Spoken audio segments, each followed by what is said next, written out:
Hey guys, welcome back to another episode of the Music Den. I'm your host, Armando Venditti. Hoping you guys are having a good day and above all else that you're indeed looking after yourselves and one another.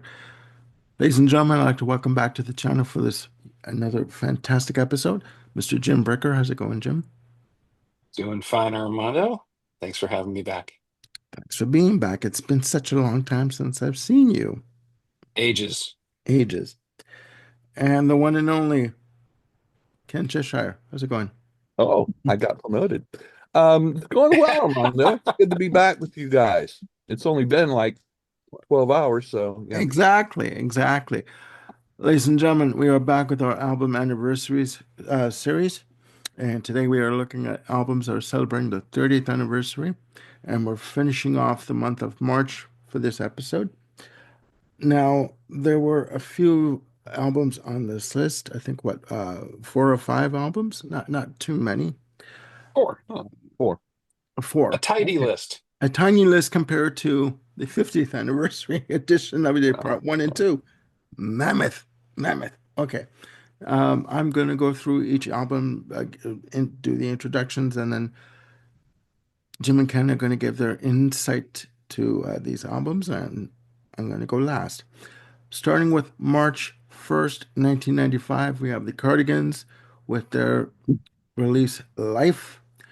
Now, it was recorded in 1994, produced by, and I hope I say this correctly, uh, Tore Johansson, released on Stockholm Records. And depending on the release, the playing times were 45 minutes and 22 seconds, 47 minutes and 4 seconds, and 47 minutes and 59 seconds. So, who do I pick on first? Jim. Oh, all right then. I will go first. Yeah, there are three different versions of this album, and geez, I need water already. There, a good place for you to cut, Armando. Yeah. Um, I so won't. there are three different versions for this album. One in its native Sweden, and then I think a version that was in the UK, Canada, Germany, and then a US version.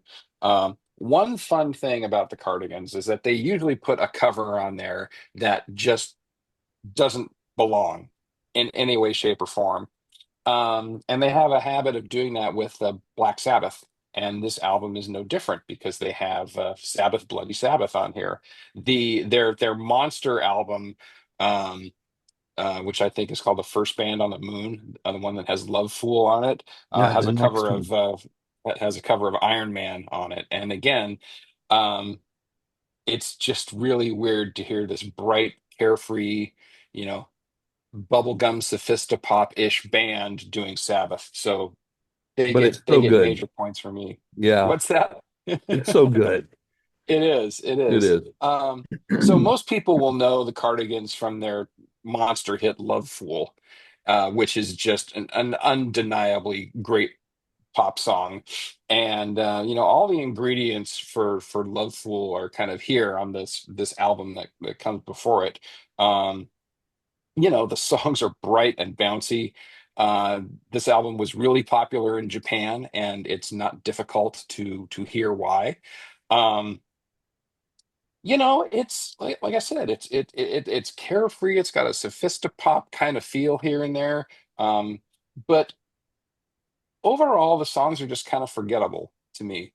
Um, this album is pleasant the way candy is pleasant. You get like, a sugar rush from it, and then, And leaves your um, body, right? and Like, it leaves your body in one way or another. Yeah. yeah, Maybe another way to describe this, and maybe this isn't quite fair, is that it's all icing, no cake. Um, no substance. Okay, I got you. well, it's so sweet that it kind of becomes overpowering, but yet there is a, something that's quality to it. It just doesn't stick. Um, but it's a really fun listen. We kind of joke about, geez, I wish I had those 45 minutes back from my life. I don't feel that way having listened to the Cardigans. It's just got to be something that's like if I want like a big pile of icing, then I'm going to go to this album. But I rarely feel like having that big of a sugar rush. Okay, fair enough. Ken. Yeah. I enjoy this album. I've always liked Loveful. I agree with, most of what Jim says. This has got the music has lots of nice major seventh chords. In many ways, it kind of reminds me of the Sundays. It's just not quite so not so much on the jangly guitars. Um, Nina Pearson's wistful vocals are yeah, very sweet. And in some ways, the timbre of her voice kind of reminds me of Bjork. Just stylistically, the music is stylistically different. I thought the songs Pike Bubbles and Traveling with Charlie were very quirky in a good way in the instrumentation and the arrangement. The song Tomorrow is a great throwback to 60s music that I thoroughly enjoyed. And again, the Sunday Bloody Sabbath is just a hoot. It's so much fun. Um, Sometimes I want something that's light and good to the ear.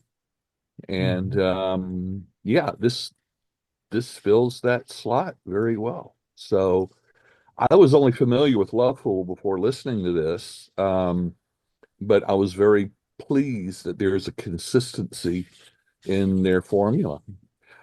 I don't know that I would go like 5 albums of this without some sort of progression, but yeah, this was this was a this was a fun listen. Okay.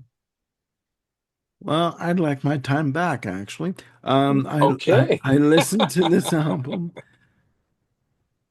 It's saccharine sweet with with the vocals. The songs are not they're not memorable. I do remember Love Fool coming out and being a big hit for them. Um, and even that song, okay, like bopping your head, okay, it's got a heavy beat to it, good rhythm. But there's nothing on this album for me that would really want me to, sorry, make me listen to it again. The cover of Sabbath, Bloody Sabbath. Whew. Yeah, no, I can't do it. I just, I just can't do it. I can't do it. Just won't do it. It's just not memorable. Um, I'm surprised that they were allowed to do another album. I'm sorry. I'm like, You know why they were allowed to do another album? do tell. Money. They made a profit from the previous one. Fair enough. I just, Yeah, Yeah, the I noted executives that the don't album care as long as it sells. yep. Excuse me. it Go didn't on. chart in the US though. I I remember seeing this cover like CD or in the record stores. I just never paid attention to it. And then when Loveful came out the following year, that exploded. So I honestly thought that album with Loveful was their first release, but I was wrong. So, Yeah. but I know when I go into record stores because I'm old, and you look at the used CD racks, usually you will see dozens of copies of Cardigan's Life in there. And I had thought for the longest time that Love Fool was actually from this album, and that people had bought it and they liked the one song. They're like, ah, forget it, I return it. I guess what happened is that they stumbled onto the subsequent album first, and then went back to get a copy of Life, and then it's just like this does not delight me the way that first band on the moon does, or the only band. Something about a band on the moon. Yeah, That I was the think it Love was Fool the only album. band on the moon, something like that. Yeah. Okay, Yeah, all right. Okay. That's different from Band on the Run, though. it is. Yeah.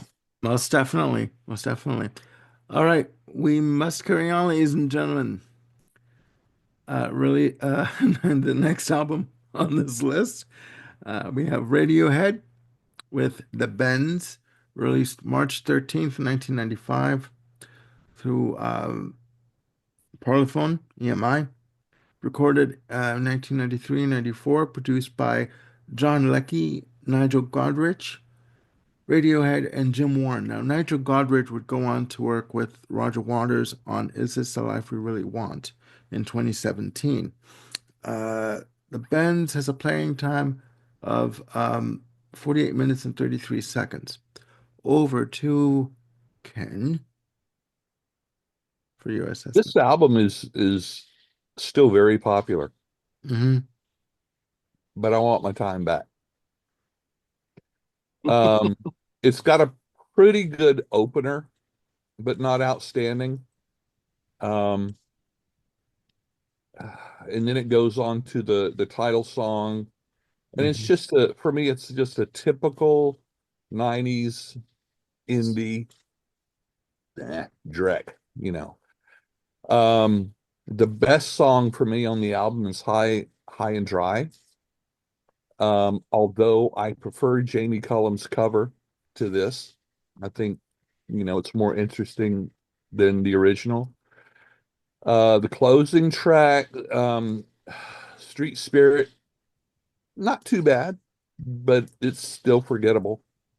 So for me, this is Really? typical mid 90s indie stuff that just doesn't do anything for me. Meh, Meh, he says. meh. Okay. All right. Jim. I'm gonna go a step above meh.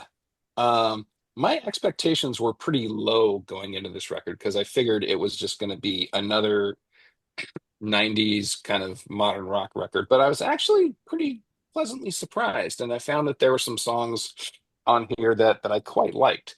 Uh, High and Dry, Fake Plastic Trees, My Iron Lung. Yeah, I like I said, I was kind of pleasantly surprised. I was prepared to be annoyed.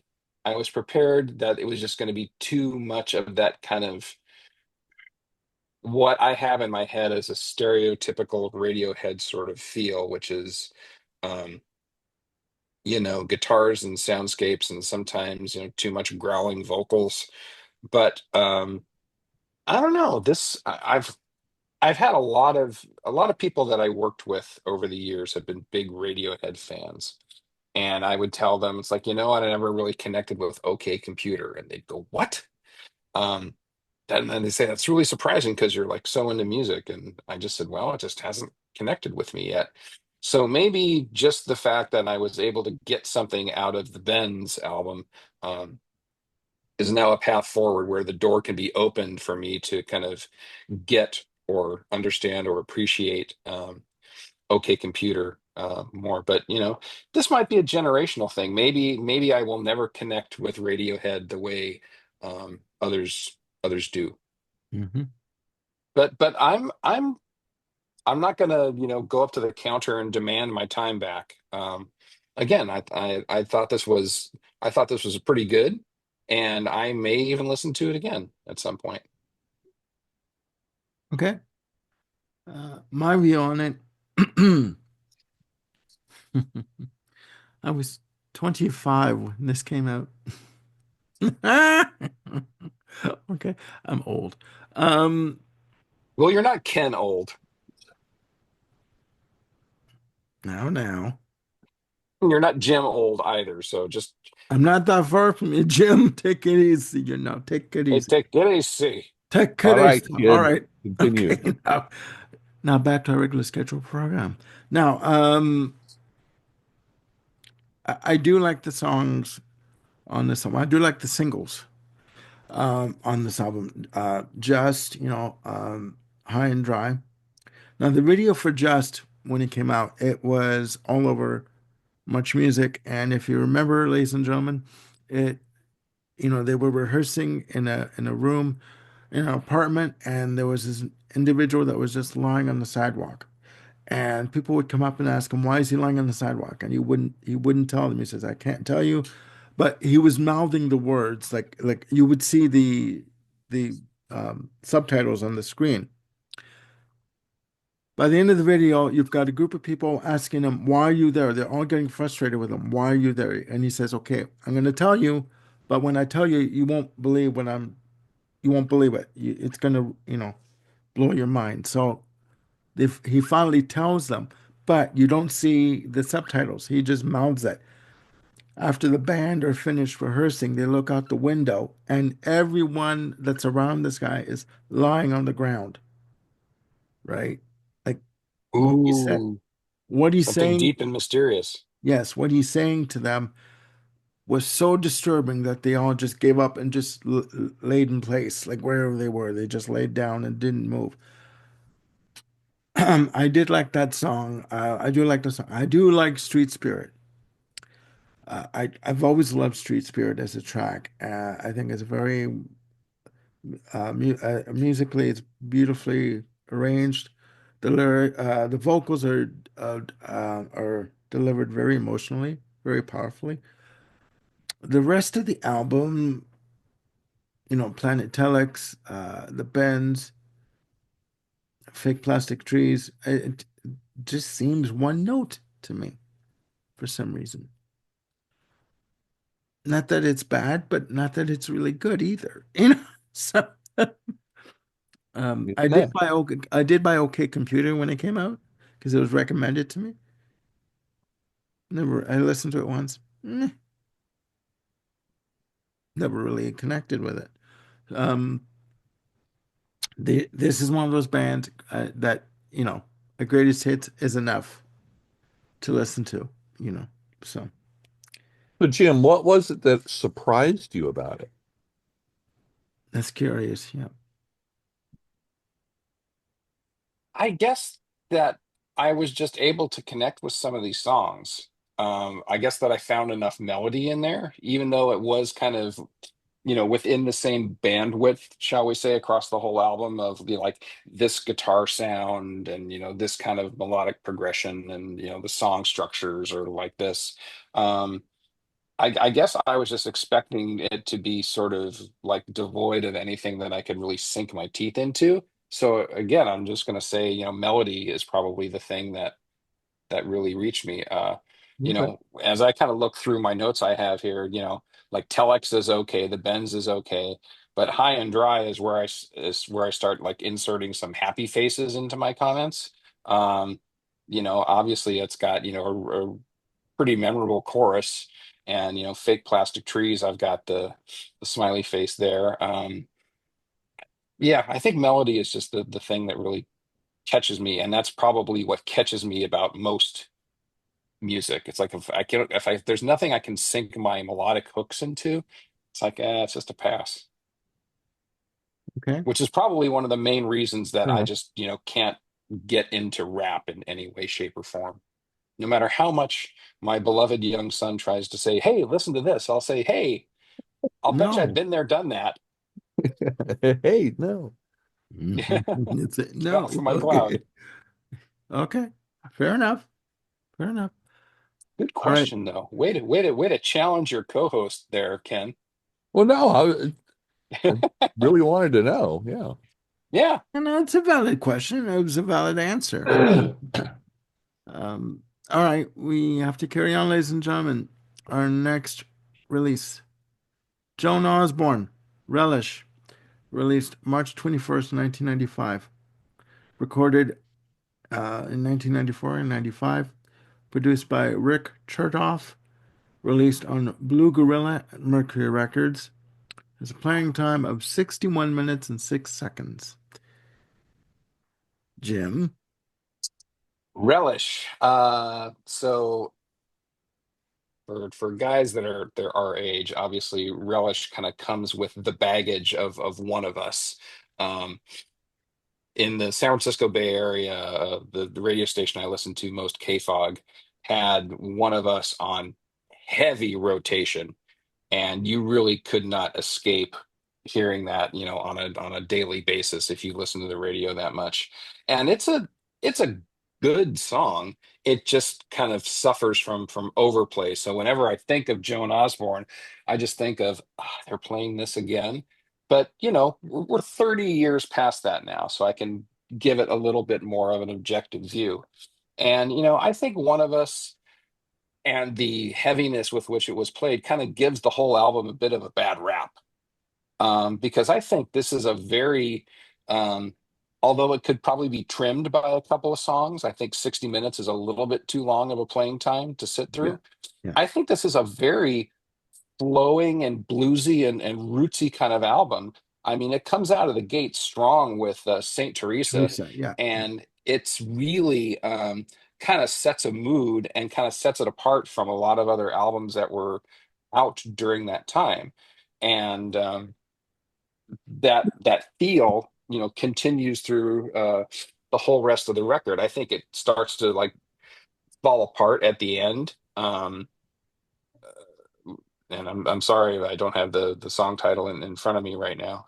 But I really enjoyed this. And again, I think time, um is very kind to this album. I mean, you know, given the distance that you have from the overplay of One of Us, yeah, I enjoyed this way more than I thought I would. Again, I felt like I was going into it with this baggage, but I was pleasantly surprised to be alleviated from it.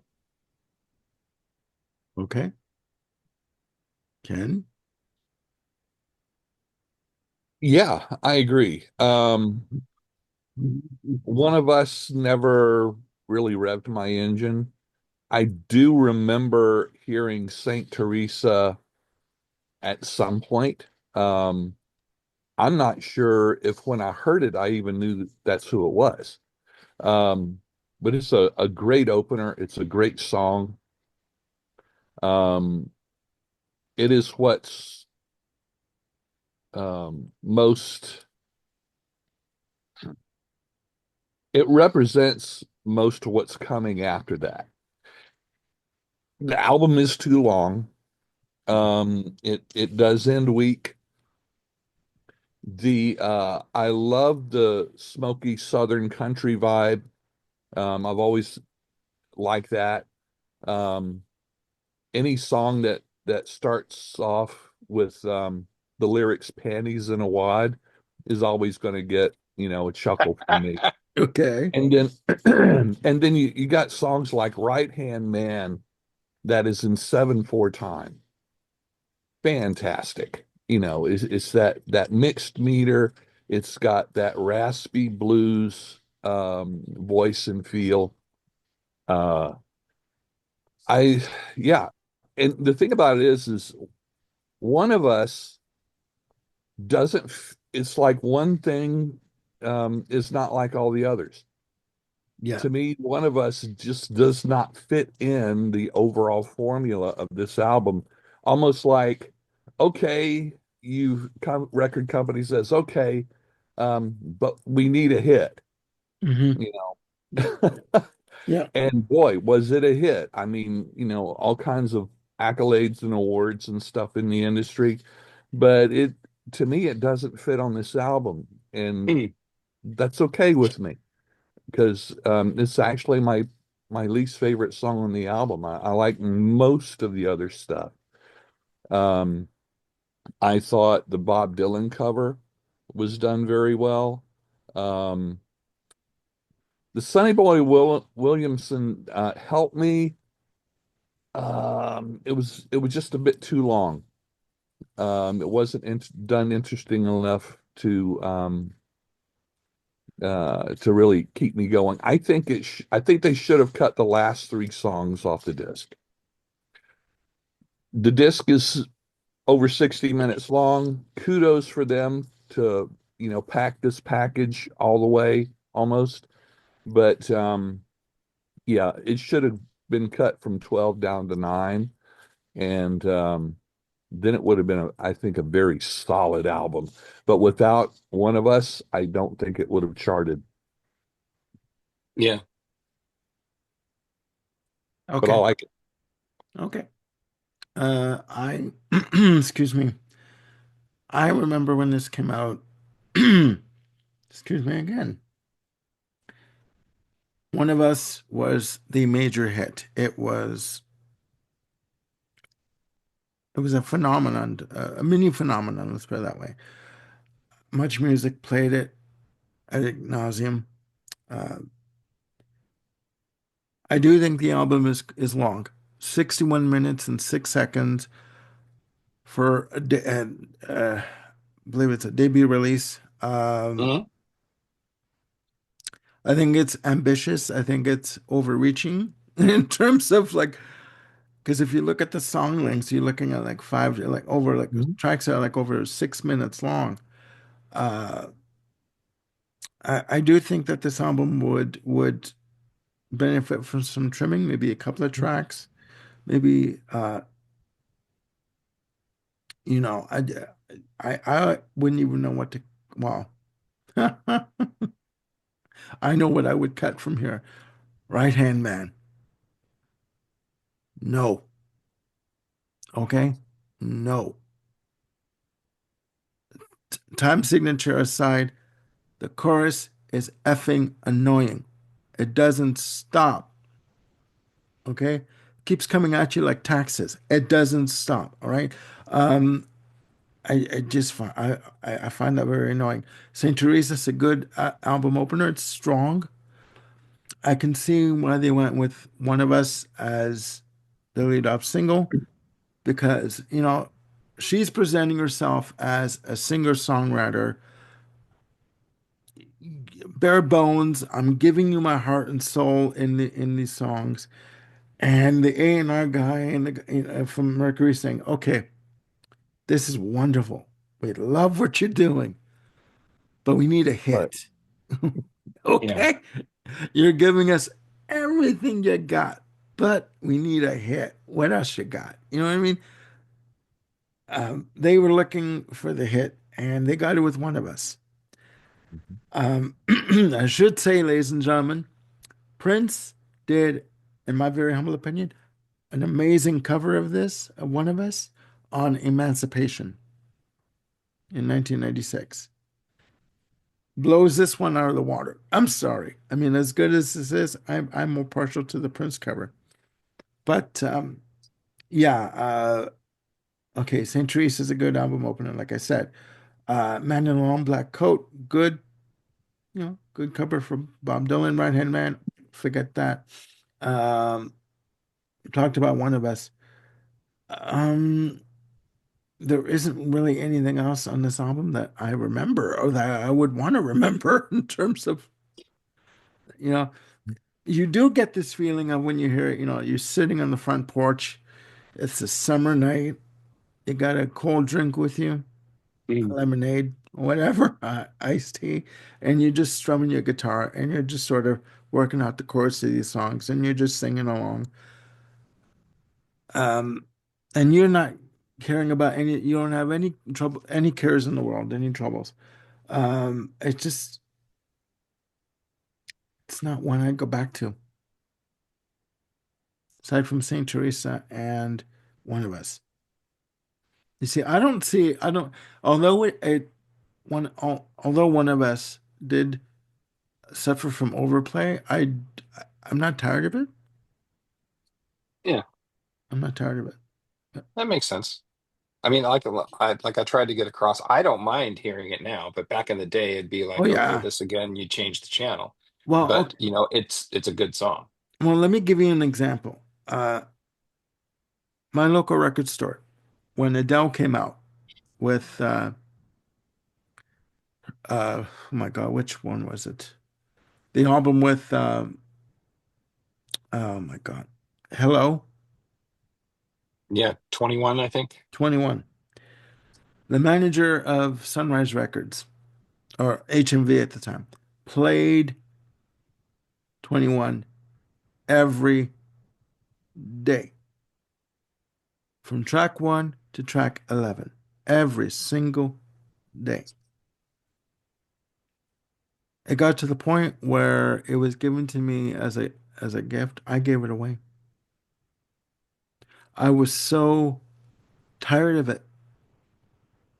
And you go in, it didn't matter what time of day you walk in, and it was playing from track 1. It's like, so it was like oversaturation. So I get what you're saying about one of us at that time, and you have to have some distance from it. But yeah, too much. Too much for me. So, all right. Okay. Last album on our list, ladies and gentlemen. Red House Painters with Ocean Beach, released March 27th, 1995. Recorded in 1994.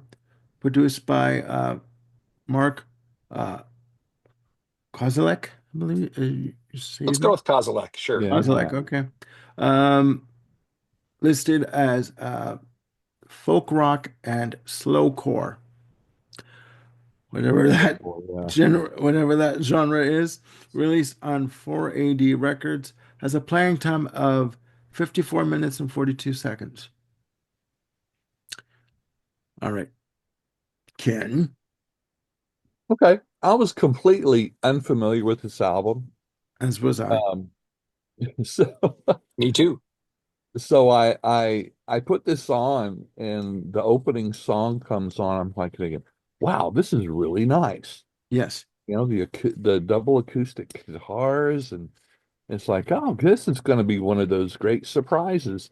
Then the second song comes on. It's like, ah, very nice. And then the vocals come in. Wah, wah. And the rest of the album, uh, the vocals are unremarkable. It's for me, it's typical folky indie stuff. Yeah, Armando, no ass shakers on this album, that's for sure. Uh, Not uh, even a lift. Was slowcore the giveaway? yeah, yeah, it's like I say, it's that 90s indie stuff that I just never have connected with.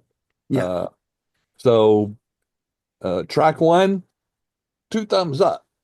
Yeah. I don't even give thumbs down for the rest of it. It's just not me. Okay. If other people love it, fantastic. But I won't be buying it. Okay.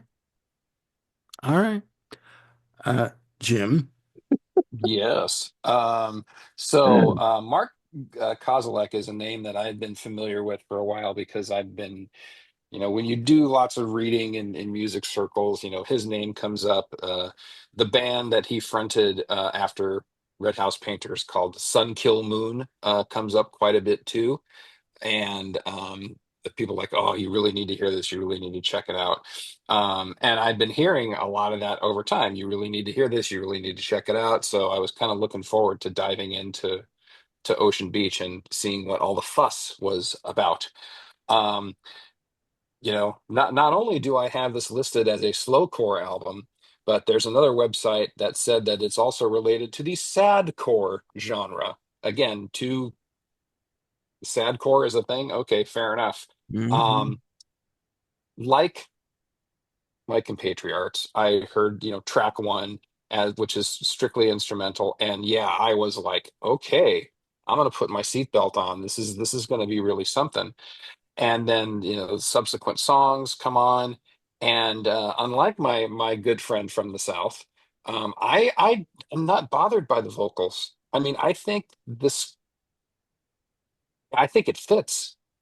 I think given the vibe of this album, which is this folksy, semi haunted, collection of songs, it really works. I mean, think of like Bobby Gentry on Downers, and then maybe this will give you kind of a sense of like You see, where this album fits. Go I'm ahead. thinking of when I hear his vocals, this individual's vocals, I'm thinking Evan Dando.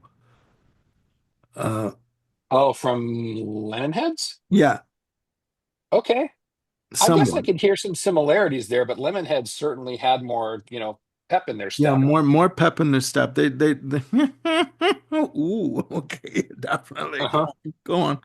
Sorry. Um, I find that this whole album to be really melodically strong, but it's gentle, as sort of, slowcore would indicate.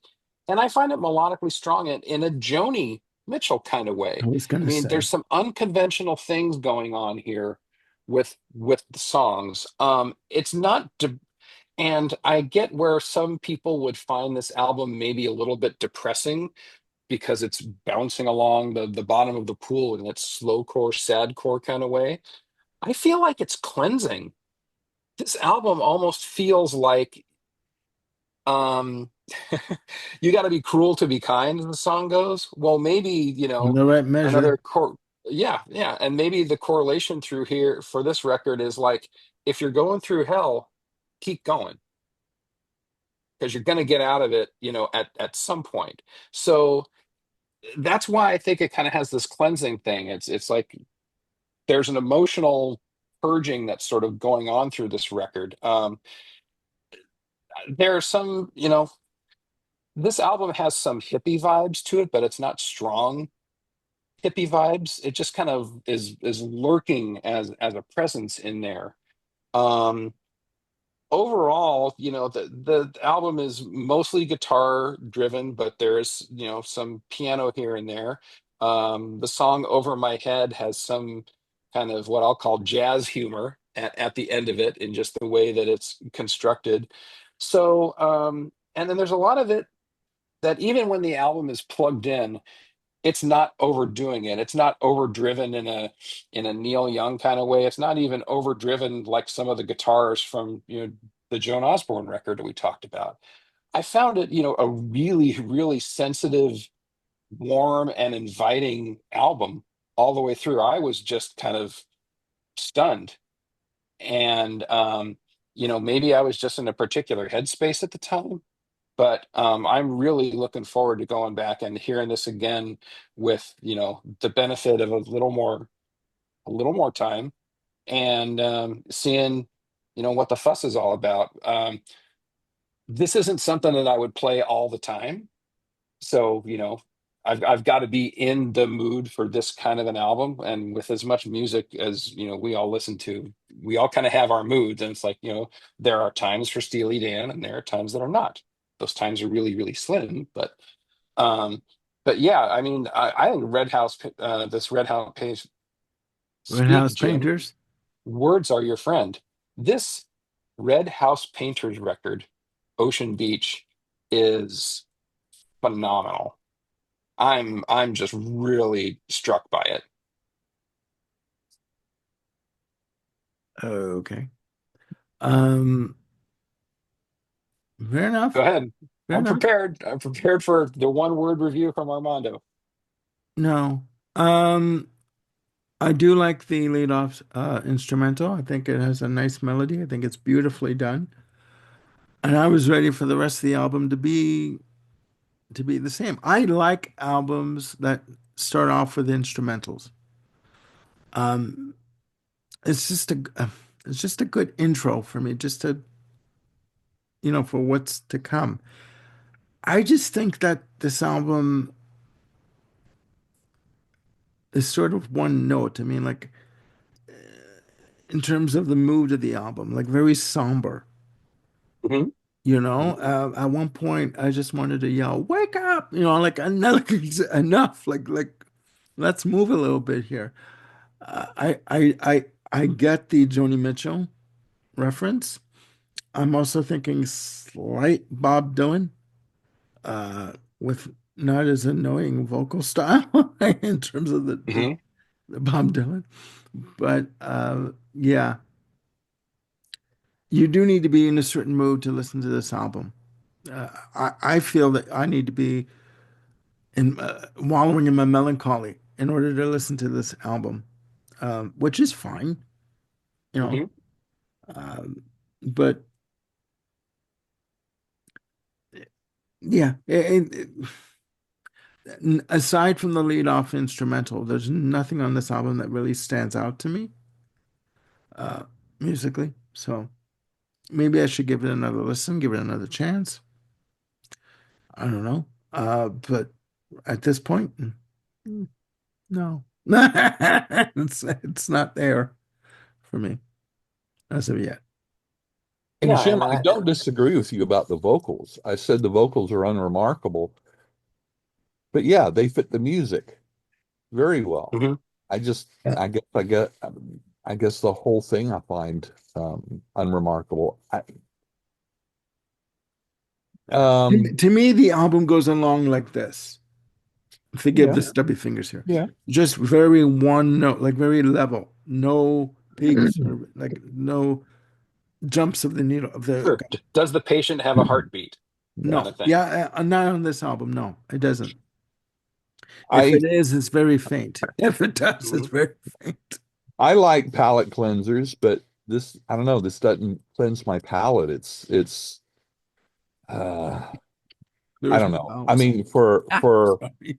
um, for moody introspection, moody introspection, Yeah, there are other things that I go to, yeah, and anyway, yeah. yeah, yeah. This This this is makes me want to explore more of their catalog just to try to see if this album is an anomaly or is it like, indicative of what, the rest of they were doing. And a little bit of research that I've done. Um, Apparently prior albums to this were a lot more electric Something, yeah. and a lot more kind of like typical song structures and whatnot. So something here, caused them to take a pretty big left turn. yeah. And, if you haven't gotten the idea yet, this album ain't, the Cardigans. It is, very, very far from it. Um, Let me clarify something from my point of view. This is not the Cardigans at all. Okay, I would take this over the Cardigans. I'm just saying that for me, listening to it on first listen, aside from the opening instrumental, there's really nothing that gr grabs me. But having said that, maybe like I've told you before, I've said before on other episodes, music grabs you at different times in your life, right? Maybe like with Talking Heads, we were talking about Talking Heads. I've heard enough of the name of this band is Talking Heads to want to hear more of that, to explore that. It's my time for that now. With this album, who knows? 6 months, it could grab me more in a different in a different way than it has at this point. I don't know, but not that it's bad. It's just that it's just not for me right now. Jim, the way you describe the way this album affects you, mhm. is the way that Nick Drake's album Pink Moon does for me. Okay. All right. I can see that connection. Um, and yet, even though it does have that downer aspect to it, I find, um, I guess I find a little for that type of music, I want there to be an element of hope. Hmm. Uh, and I'm not saying this doesn't have that somewhere, but it didn't strike me. Yeah. Uh, but then there's a lot of specifics musically about Pink Moon that I particularly like. So, but Hmm. anyway, Okay, yeah, are you too familiar with the just quickly? Are you too familiar with um oh my Craig Armstrong? I know the name, but I'm not connecting it with anything. same Okay, here. Craig Armstrong is a musical composer, arranger. He released an album called As If to Nothing, right? You're gonna have to repeat that, Armando, because of an internet glitch. You Okay, just said he released nothing. Nothing. okay, okay. Take two. Craig Armstrong, who is a music composer, arranger, released an album in the early 2000s called As If to Nothing with Okay. guest vocalists and instrumental pieces. One of the guest vocalists is Bono. I was going to say Bono. Bono. Another one is Evan Dando from Lemonheads. He does a Mhm. track called New York. If you guys, you can look it up on YouTube, even just to stream that one track, New York, from Craig Armstrong. When when you listen to that track, the vocal delivery and the music, the arrangement of the track remind of that one track reminds me of this album. When I hear this album, that's the one track I think of. The vocal delivery from Evan Dando, the lush arrangement of the track itself. When I hear this album that we just discussed from Red House Painters, that's what I think of when I hear this album, that one song, New York. And I'm telling you, go listen to it, and then you know what I'm talking about, hopefully, right? Yeah. Uh, Hmm. again, I'm just saying that it's an okay album. Maybe it'll grab me differently at another time, or if I continue to try, if I plug away at it and listen to it more. Who knows? All right, there you have it, ladies and gentlemen. Um, Albums celebrating the 30th anniversary for the month of March. Please put down in the comments below your opinions on these albums. Um, good or bad or indifferent, whatever you think. Again, we don't know everything. We've never claimed to know everything there is to know about music. We're just giving you our opinions. So please chime in with yours. And yeah, and, maybe we missed something. Maybe Ken and I and Jim, maybe we missed something in our analysis of these albums. Who knows? So I want to thank Jim Bricker and Ken Cheshire. I can't keep a straight face with you for joining me on this episode. And we will be back with more episodes to come. We're working on uh, uh, a music guide to Elvis Costello. We are working on a top five albums of Miles Davis. Bill Schuster is going to be joining us for that mammoth episode. So please tune in for that. It's going to be amazing. All right. And we've got more shows that we're working on, and we will bring them to you as soon as we possibly can. All right. So, for the two men of the hour, Jim Bricker and Ken Cheshire, I'm Armando Venditti signing off. Please click like and subscribe and hit the notification bell to keep yourselves on top of any new content we've got coming up. All right. And again, we will bring shows to you as quick as we possibly can. Look after yourselves and one another. We'll see you soon. Bye for now.